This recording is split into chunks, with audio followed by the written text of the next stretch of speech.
Le Grand Matin Sud Radio.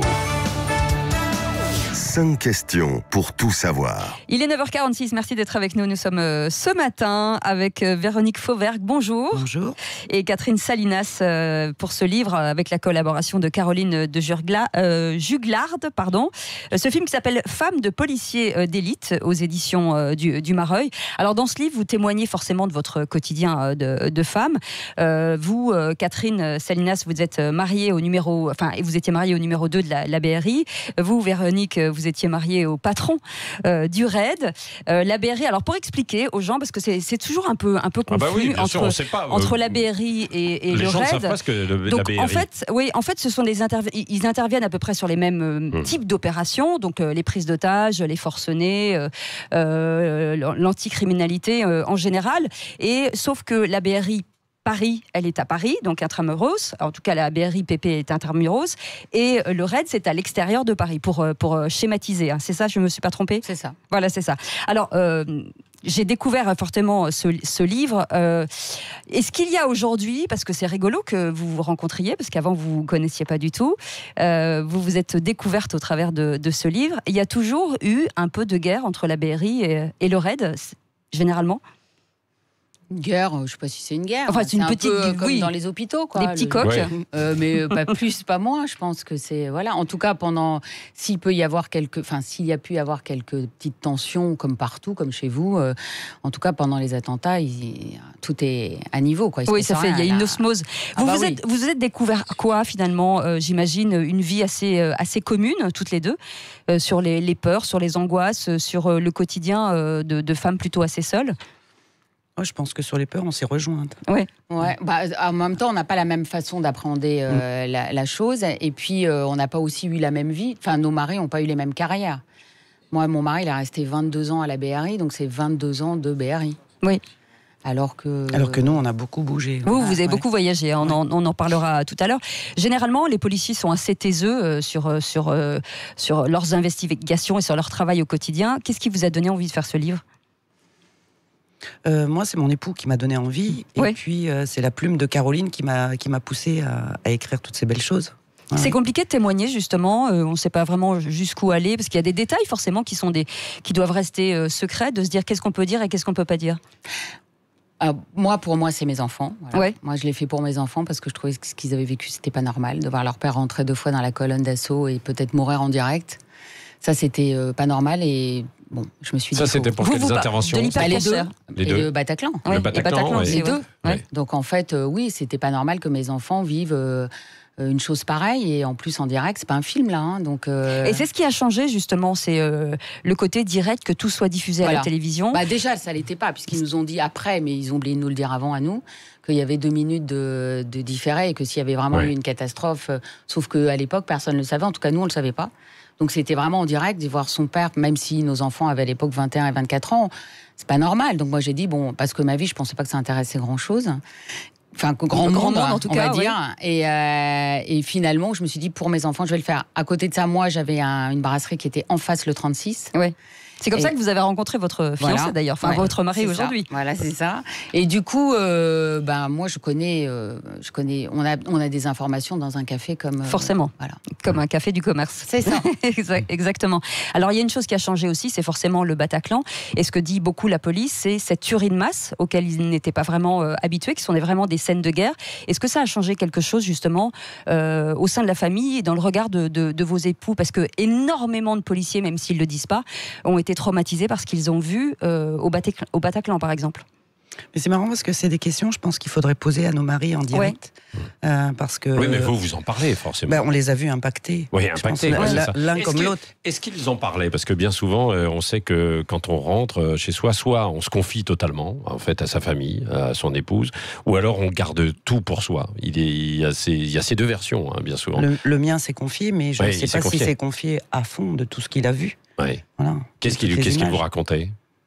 Des petits détails qui sont pas croustillants, donc qui sont assez traumatisants. Je pense qu'il l'a traumatisé pendant un bon moment, même encore aujourd'hui. Il suffit de lui parler du Bataclan et on voit que son visage change. Ouais. Mais ça a changé quelque chose quand même dans la vie des policiers, parce qu'avant, on n'avait pas l'habitude de voir ces scènes-là. Depuis l'hypercachère, ça a changé. Oui, c'est ça. Voilà, c'était médiatisé. Et quand tu dis que ces 2 minutes de différé, il n'aurait pas passé à la télé si ça avait été plus grave. Je pense que si. Comment ? Tu dis quand tu dis ce moment de différé de 2 minutes. Ils disent qu'ils l'auraient pas. Oui, on peut Ouais, pas. moi, je suis pas sûre. Je pense que on est parti dans un système où on voit tout. Maintenant, c'est fini. En tout cas, maintenant, c'est plus du tout comme ça. Les caméras, vous avez plus le droit d'approcher à 300 km à la ronde. Ça, c'est ce que l'on dit quand il n'y a pas d'événement, parce que s'il y avait de nouveau en fait des attentats. Il y a quand même un périmètre de sécurité qui est quand même beaucoup plus large, qu'avant. Et maintenant, moi, en revanche, mon mari, lui, il est plutôt taiseux. Donc, oui, c'est ça. Lui, c'est le contraire. Oui, c'est ça. C'est un taiseux, donc lui, il parle peu. Mais là, il a beaucoup parlé pour les enfants, encore une fois, même si c'était des adultes presque, parce qu'ils avaient besoin de comprendre, de savoir, plus que moi presque. Et c'est l'une ou l'autre qui expliquait justement que lorsqu'ils... je me demande si c'est pas vous, l'un de vos enfants qui a commencé à bégayer en voyant son père à la télévision. Oui, mais ça c'est quand il était tout petit. Oui. Ça c'était pendant... Mais c'est pour montrer le choc, justement, le choc de voir son papa à la télévision. Ça, il était tout petit parce que c'était... on en a déduit que c'était là parce qu'il a vu à l'époque, en plus la BRI n'était pas du tout au contact de Neuilly. Enfin, c'était pour la prise d'otage de Neuilly, mais ils étaient en 2e ligne. Sauf que, moi, il y avait les infos, pas en continu, et que Mathieu, il le voyait bien, son père, qui était grand, fort, tout ça, en noir. Et quand notre fille est née, j'ai pensé que c'était juste la naissance de notre fille, quoi, voilà. Et finalement, c'était ça. C'était déjà, les gamins avaient été... Le choc. Pas le choc, je sais pas, en tout cas, la pression de se dire, oh là là, il est trop fort, il est trop... Bon, voilà, pour en revenir à la vie, est-ce que la vie des policiers a changé ? Je pense que ils ont une autre façon d'appréhender les choses, en tout cas, c'est sûr. En tout cas, il y a un autre événement qui a changé la vie des policiers, c'est Magnanville, qui aujourd'hui, le couple de policiers qui ont été abattus devant chez eux. Et là, ça a aussi créé une peur, même si le mot est tabou dans la police. Mais c'est pas une peur pour eux, c'est une peur. Moi, par exemple, nous précisément, comme on avait une brasserie à la suite de cet événement-là, je me disais, on est quand même hyper exposé, parce que qui ne connaît pas... Enfin, en 5 minutes, on sait qu'il n'y a que des policiers dans ce bar, que ci, que là.